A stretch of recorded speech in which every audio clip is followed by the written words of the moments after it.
Hallelujah, hallelujah. യേശുവേ നന്ദി, യേശുവേ നന്ദി, യേശുവേ സ്തോത്രം, യേശുവേ സ്തോത്രം, യേശുവേ ആരാധന, യേശുവേ ആരാധന. പ്രിയപ്പെട്ടവരെ, യെശയ്യാ പ്രവാചകന്റെ പുസ്തകം 6-ാം അധ്യായത്തിന്റെ 5-ാമത്തെ വചനം നമുക്ക് ശ്രവിക്കാം.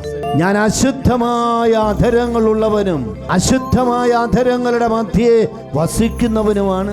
എന്തെന്നാൽ സൈന്യങ്ങളുടെ കർത്താവായ രാജാവിനെ എൻ്റെ നയനങ്ങൾ ദർശിച്ചിരിക്കുന്നു. സഹോദരങ്ങളെ, യെശയ്യായുടെ പ്രവാചകന്റെ ദൈവാനുഭവത്തിന്റെ ഒരു വലിയ അവസ്ഥയാണ്, സംഭവമാണ് ഇവിടെ നമ്മൾ കാണുക. ദൈവത്തെ വ്യക്തിപരമായി കണ്ട് അനുഭവിച്ചറിഞ്ഞ പ്രവാചകൻ പറയാണ്, കർത്താവേ, ഞാൻ അയോഗ്യതയുള്ളവനാണ്, ഞാൻ കുറവുള്ളവനാണ്, ഞാൻ അശുദ്ധനാണ്. എന്റെ പ്രിയപ്പെട്ട സഹോദരങ്ങൾ, ഈ കാലഘട്ടത്തിൽ സ്വയമായ അവബോധം നഷ്ടപ്പെട്ട മനുഷ്യന് ദൈവത്തിന്റെ ആത്മാവ് പറഞ്ഞു കൊടുക്കുന്ന ഒരു വചനത്തിന്റെ അടിസ്ഥാനപരമായ ഒരു അർത്ഥമാണ് ഈ വചനത്തിൽ നമുക്ക് കണ്ടെത്താനായിട്ട് സാധിക്കുക.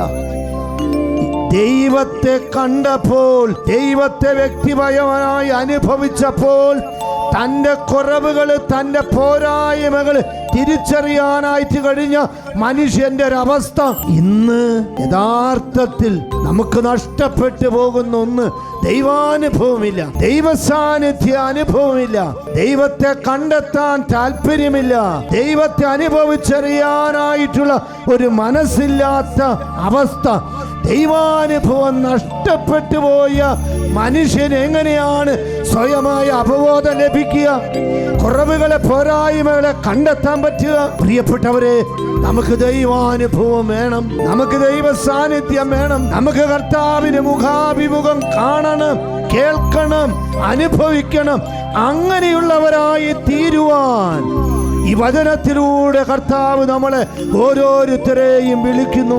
സർവശക്തനായ ദൈവമേ, കരുണയുള്ള കർത്താവേ, കർത്താവേ, ഓരോ മകനും മകളിതാ നിന്നെ വിളിക്കുന്നു, അഗാധത്തിൽ നിന്നെ വിളിക്കുന്നു. കർത്താവേ, അയോഗ്യതകൾ തിരിച്ചറിഞ്ഞപ്പോൾ, കുറവുകൾ പോരായ്മകൾ തിരിച്ചറിഞ്ഞപ്പോൾ നിന്നിലേക്ക് കരം നീട്ടി പ്രാർത്ഥിക്കുന്ന മകനെ, മകളെ ഇപ്പൊ നീ കാണണമേ. ദൈവമക്കളിലേക്ക് കടന്നു വരുന്നു അശുദ്ധിയുടെ, തിന്മയുടെ, അയോഗ്യതയുടെ സകല സ്വാധീനങ്ങളും ഇന്നും ജീവിക്കുന്ന നസ്രായനായ യേശുവിന്റെ അത്ഭുതകരമായ നാമത്താൽ, പൗരോഹിത്യത്തിന്റെ അധികാരത്താൽ ആ മേഖലകളെ ഇതാ ഞാൻ ബന്ധിക്കുന്നു, കുരിശിന്റെ ചവറ്റിലേക്ക് ആട്ടി പായിക്കുന്നു. സകല മേഖലകൾ വിടുതൽ പ്രാപിക്കട്ടെ, ഇപ്പോഴും എപ്പോഴും എന്നേക്കും. ആമേൻ.